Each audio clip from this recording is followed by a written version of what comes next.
Welcome to Strength in the Numbers. My name is Andrew Codd, accountant, author, and commercial finance entrepreneur, and it's my job each week to bring you leaders in finance and business and deconstruct with them their real stories, insights, and hard-won lessons into practical advice on the key strengths and qualities you need to remain relevant in accounting and finance today, as well as the steps you can begin to take to elevate the impact you make to have a fun, successful, and rewarding career in accounting and finance. Now let's go over to the show. When we think we know what the answer already is, that limits possibilities, right? Because all we see is the answer we think we know. But creating new things, new solutions, new ideas, innovating, that happens outside of what we think we know. This is a key message from today's guest mentor, Sarah Elliott. But could this be a bit of a challenge for accountants and finance professionals? I mean, after all, aren't we meant to be experts, right? Well, let's see how Sarah and I reconcile this on today's episode, where we also deconstruct together how to establish a coaching culture in finance, what a mastermind is and how it can help us, how to get out of the habit of telling stakeholders what to do, and some baby steps so we can ask better, more creative questions. Now, if you enjoyed this episode, please don't forget to check out the timestamp show notes, key quotes, resources and ways to connect with today's guest mentor at SITNshow.com. And we always appreciate any reviews, likes, comments on the show, whether at LinkedIn, iTunes, Stitcher, SoundCloud, YouTube, and we're even on Spotify now. So one big thing about this episode is that Sarah brings great energy, and I know you're really going to like that. So without further ado, over to Sarah and the show.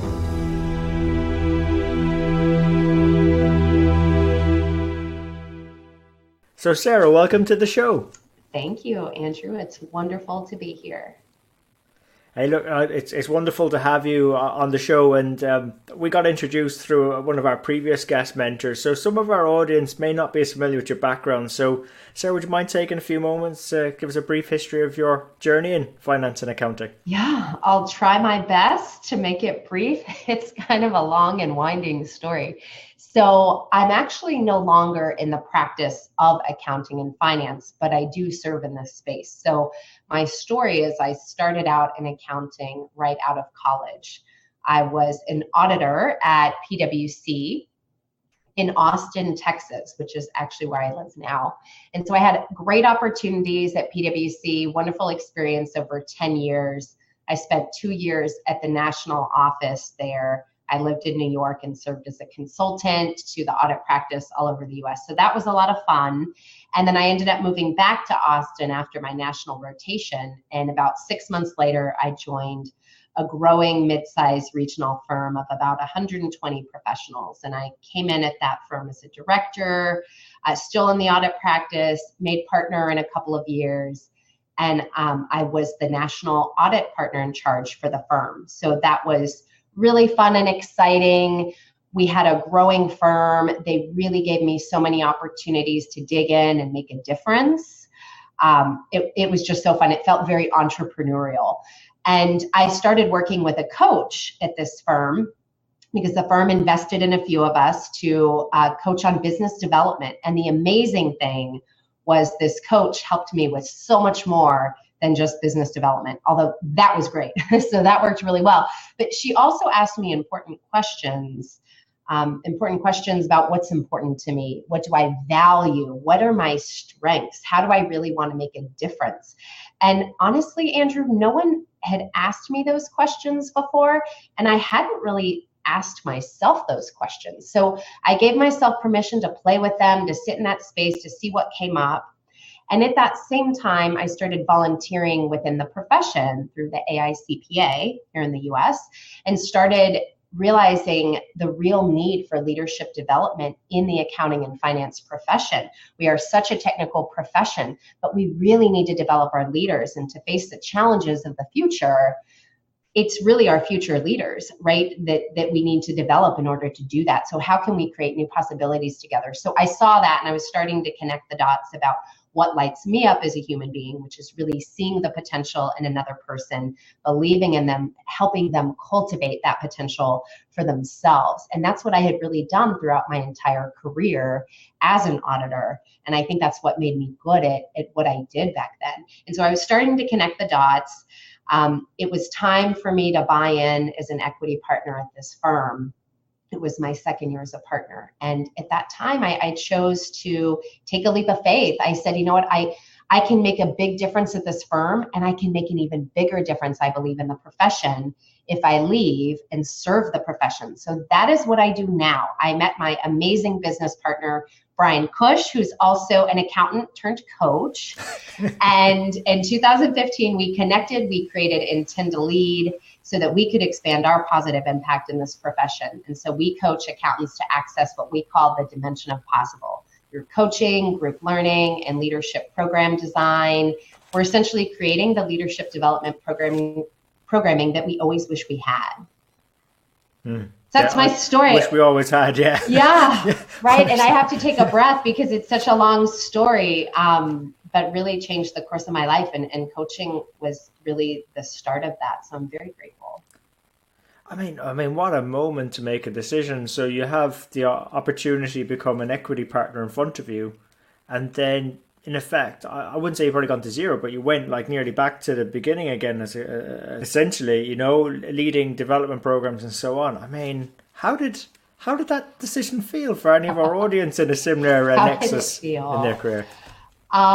It was exhilarating. It was exciting. It was also terrifying. I laugh looking back, Andrew, because I actually thought for some reason it would be a little easier than it has been. And so I think I was overconfident, and I'm really grateful that I was. And I have a lot of people in my life who believe in me. And so they really helped me, because when I took that leap of faith, by the way, I was the primary earner in my marriage at the time. So I was walking away from 2/3 of our household income. We made that decision together. And I was 5 months pregnant with our first and only child, who is now 4.5. So it was scary, right? Oh, and I went back to school for a year to really learn about coaching and to get certified as a professional coach. That was important to me as well. So we actually went negative. So I was investing in school and a business and then bringing life into the world.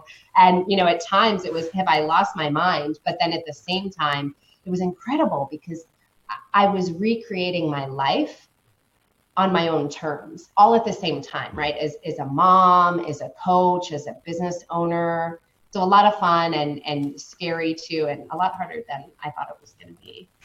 It still is, but it's fun too. Well, see, that's it. You see, like, I suppose if you'd known how hard it would be, right, would you have done it? I mean, I'm just trying to think if I suppose in finance, I do want to get onto this. I think we're being asked to influence a lot more, influence our clients, influence, say, our business partners in corporations or in businesses and organizations. And that, in a sense, is I think I read somewhere, if you're influencing someone, you're in effect a leader. You're leading them as well. So I do want to get onto that. But I think there's you've got some really great learnings in there that you could perhaps share with our audience in terms of, I mean, you went through a decision process there, Sarah, like that.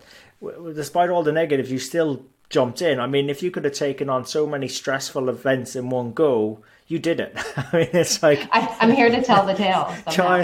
Yeah, exactly. Here to tell the tale. So you survived it. So, I mean, what was the key things you did to ensure your survival? And now, I mean, I know you're thriving. I mean, that bit we didn't cover in the story, but you've gone from, there, surviving and thriving now. So how did you do it? Oh, I love this question. How did I do it? There were a lot of things. One is I have an incredible support network around me. Like I mentioned earlier, I have people in my life, my husband, my parents, my sister, my family, friends who truly believe in me. And so, right, what that can do is there's nothing else like it. I also, though, I tapped into the power of a mastermind. So a mastermind is when you have people come together to support one another in a safe, confidential space. And there were 2 women in my life who were still very near and dear to me, who were starting up their own businesses at the same time. So the 3 of us would connect once a week, and we would share with one another our journeys, and we would set intentions for the next week ahead of us and what's most important to us in our business and our life, because we're all just one human being. It's not like we compartmentalize those things. And so we had that space to share how it really was, to share the tears and the disappointments and the struggles, right? Those moments when I'm on the bathroom floor crying because this isn't working out the way I thought it was. What did I do? Right? They were there to remind me and also to normalize that experience, because I think in this world, a lot of us wear these masks as though we have it all together and we know what's going on. And sometimes we're afraid to show vulnerability. But what is so powerful is that when we share that with another human being, it connects us in a special way and it normalizes what we're going through, right? Wow, I'm not the only one. And actually, that's just part of starting a business. It's hard. So let's talk about that and learn together so we can learn faster and better together and feel like we're not alone. Yeah, and I suppose going through that yourself and with those lessons, I think that's quite powerful to get into the next bit. I'd love to steer a conversation towards is us becoming more influencers, becoming more influential in finance and accounting. You know, you're supporting our profession in this way, but a lot of I think the better performing organizations, whether they be in practice or companies, are really much about driving a coaching culture. Mm-hmm. All right, because it's about helping businesses realize their potential, helping people around us realize the potential. If we're a leader, for instance, within finance and accounting, I mean, where do we start with that, Sarah? Oh, where do we start with creating a coaching culture? So I want to be clear that there are many ways to start. So as in all coaching, there's no one right answer. There's just, you need to discover your own answer, right? I know, sorry, I don't have the silver bullet. But coaching at its core, at its heart, what it is helping another human being discover their potential and helping them live into that. And we do that by providing a safe space for that person to explore, where we sit back and we're not telling, but we're listening and we're asking curious questions, right? We're trying to understand this other person's world and how they make meaning in the world. And when we can do that for another human being, right, they start to understand themselves better, what they want to create and contribute in the world, what lights them up. And then they can start to explore ways to bring that into the world, right? And we do that in baby steps. We experiment, we try some things. And so coaching provides the space to do that. So if you want to create a coaching culture at your organization, I think step one is to really understand what it is and to embrace that mindset. And of course, because I'm a believer in coaching and I am a coach, get coaching. Wow, get coaching. That's so powerful. I think to really understand what it is and to become a believer in it, you have to receive it. So be open to that, be focused on your own personal growth, and then it creates space for you to help grow the people around you. So we work with organizations, any group learning that we do, training, workshops, we will come in and we teach coaching skills as leadership skills. So how can we help our people become more resourceful? How can we help them connect with one another and collaborate and truly be a leader? And by the way, Andrew, I'm sure you know this, but to be a good leader, we have to be a good human being and we have to take care of ourselves first and come from a place of strength, work on ourselves, right? And that gives us the potential and the capacity to help others. So creating a coaching culture and through these training programs that we have, we're really teaching these basic coaching skills to empower everybody. And it's incredible what that ripple effect can do in an organization when it's done well, right? You have these positive ripples going out to the world. And it's very exciting to see, right, how it transforms not just the organization, your team, but the community, the world around you. Yeah, that's a really good point. I mean, I do think, Sarah, like in finance, we have that position of strength. You know, we've got like access to data, we've access to decision makers, we've a broad visibility across a lot of organizations and clients groupings. But we've also got the ability to peer into the details and deconstruct them and put them into something that makes business sense. So like we've already got a massive position of strength in accounting and finance. Now there's some things that make me laugh. I'm smiling as I'm saying this, is given all our technical training and our CPD and all of that, we very much want to show people how much we know sometimes. So we're very much into the telling mode. Yes. So I guess it's a balancing act, right? So to make sure we utilize our position of strength, and maybe let's tackle that one about the telling too much and maybe shutting up a bit, is how can we, is there any sort of techniques we can do just to shut up and listen and help others achieve their potential? I love that. Yeah, the message of this podcast is be a better leader by shutting up. No, but yes. There we go, did it? So it is tempting, right? Because when we're in accounting and finance, we are seen as experts, and that is incredible, and that is powerful, and that is what people pay us for. Yes, great things. So we don't want to diminish that, but what I want to encourage your listeners to be open to is, wow, there's a lot of power in a question as well, just as much power in a question. And in fact, when we think we know what the answer already is, that limits possibilities, right? Because all we see is the answer we think we know. But creating new things, new solutions, new ideas, innovating, that happens outside of what we think we know. So I think to realize that we have a temptation to have the answers and to give an answer when someone asks, and I do it too, right? When someone asks me a question, I really just want to jump in and answer. So step one is notice that. That's interesting. If I notice it, I can separate myself from that habitual response. I can create a little space, and maybe I can take a deep breath and I can think, what might be another response? Maybe I can pause. How can I listen?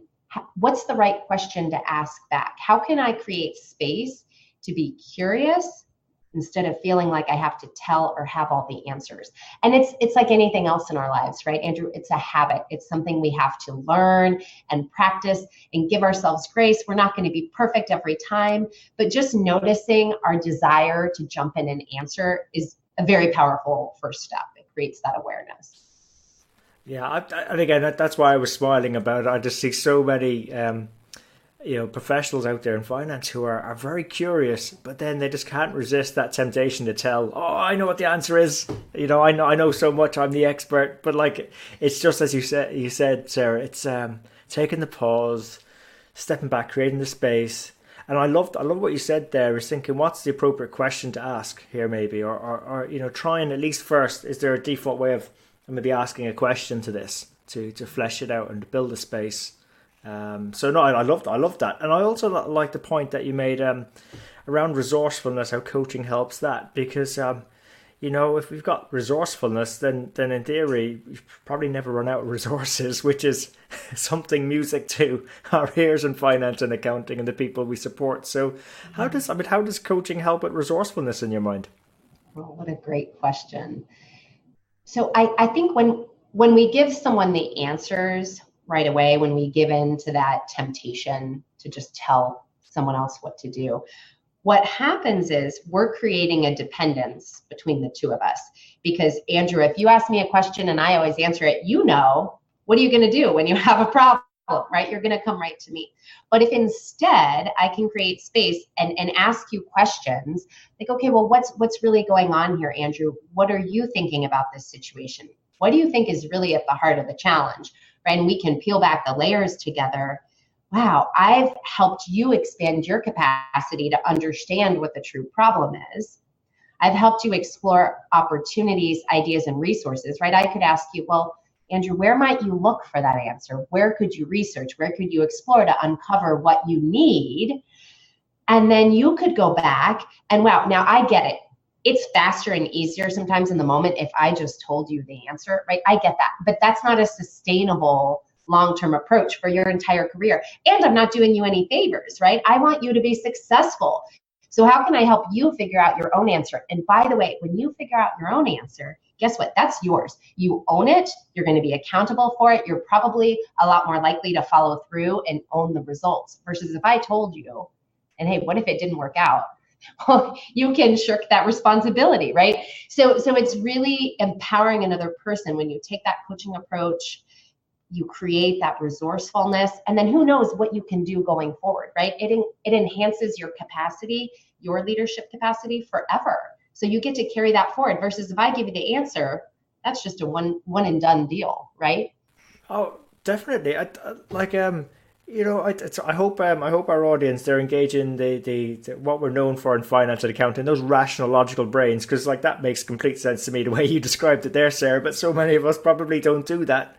We succumb to maybe short-term pressures, meeting deadlines, getting the reports out, closing the books, getting the audit complete, or whatever. So it's there's the temptation's always there, but it comes back, I suppose, it's just so that awareness you were sort of saying earlier.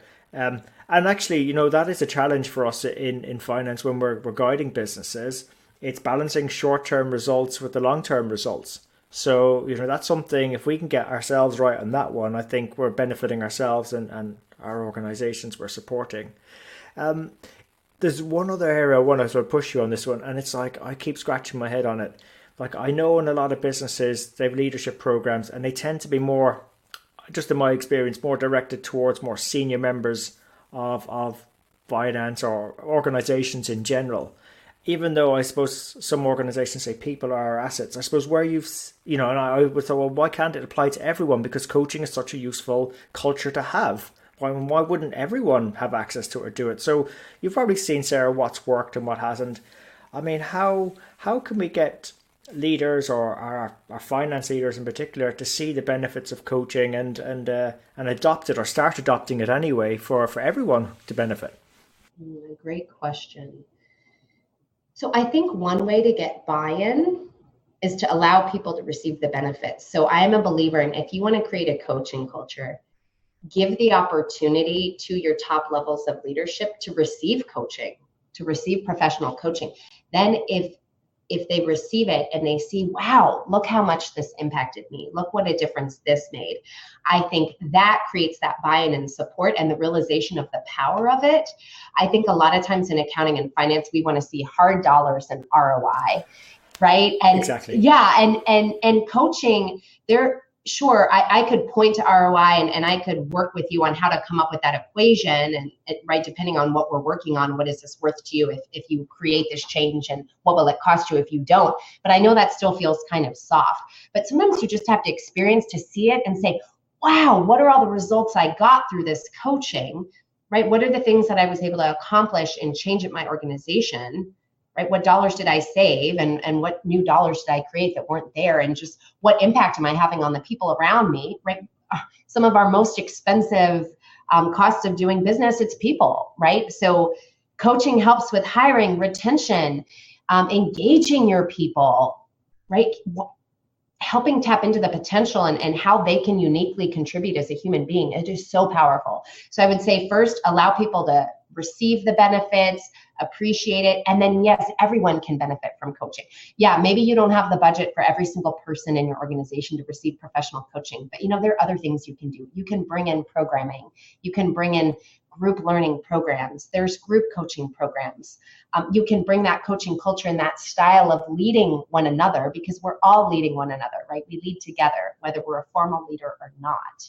We can do that in our day-to-day. So there are a lot of ways to do it. Some great ideas, Sarah. Thank you so much for sharing those. And you've been giving us great advice. I mean, what's been the best bit of advice you've ever received? Oh, the best. Okay, so I'm going to disqualify it by saying, who knows? In any given moment, here's what comes up for me. Just let's not take things so seriously. Sometimes we take life so seriously and our job and our business so seriously. And I think we limit ourselves and our possibilities and we just forget why we do it. And it's not so fun anymore. So have more fun. Yeah, have more fun. Yeah, definitely subscribe to that one. Thanks, Sarah. And look, I suppose in terms of if our audience was to check out any resources, I mean, have there been any resources you found useful that have helped you in your career that you maybe share with our audience? I love the book, The Big Leap by Gay Hendricks. It is a favorite of mine. I've read it. I've reread it several times.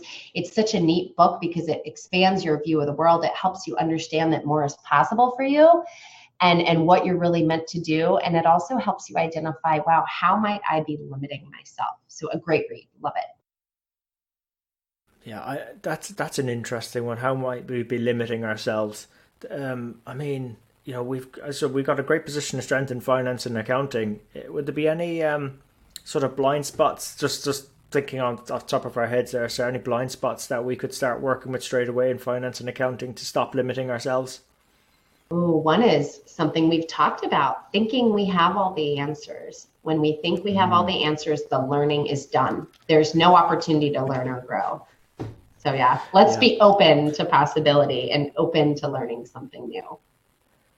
Yeah, I'm going to butcher Mark Twain saying there. I think it's something along the lines of when someone knows think they know everything. They're the ones that are truly don't know anything at all. Someone can correct me on that one, but there's a Mark Twain saying along those lines. Yeah, so we can Google it really after great this. Points there. No, you made a great point. So I want to sort of say it was a great one. But and I suppose if our audience wish to continue the conversation, how's the best way to connect with you at?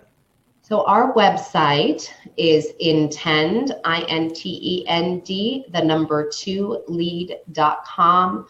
We have a monthly newsletter that we send out with free resources, ideas, a newsletter that we write each month with love to our audience. So it's a great way to stay connected, stay in touch, and take advantage of some free goodies on leadership and coaching. Sounds awesome. So I will put those links and notes in again with our show notes. So Sarah, really appreciate investing the time with us. But before we sort of part, would you maybe have any final thoughts to share with our audience? Believe in possibilities for you as a human being. I think what I see in this profession is so many of us care so much about serving the people around us. Please don't forget you. You are the most important person in your life, and for you to make a difference in the world and contribute in the way that only you can, you've got to take care of yourself. So take care of yourself and believe in more possibilities for you. Hey, that's an awesome way of signing off there, Sarah. So look, thank you so much for giving us a fascinating insight into your journey. I mean, what a leap. I mean, you talk about the book there, The Big Leap. You made one yourself. Must have been extremely scary, frightening, exciting, exhilarating. But thanks for sharing how you managed to turn that sort of negative situation into a very positive one. You know, and just not only survive but thrive, and some great advice as well for us in finance and accounting, particularly with installing a coaching culture. So Sarah, thanks for coming on the show today. Thank you, Andrew. It's been so much fun. I appreciate the opportunity to connect and share. So there you have it. Hope you enjoyed today's show.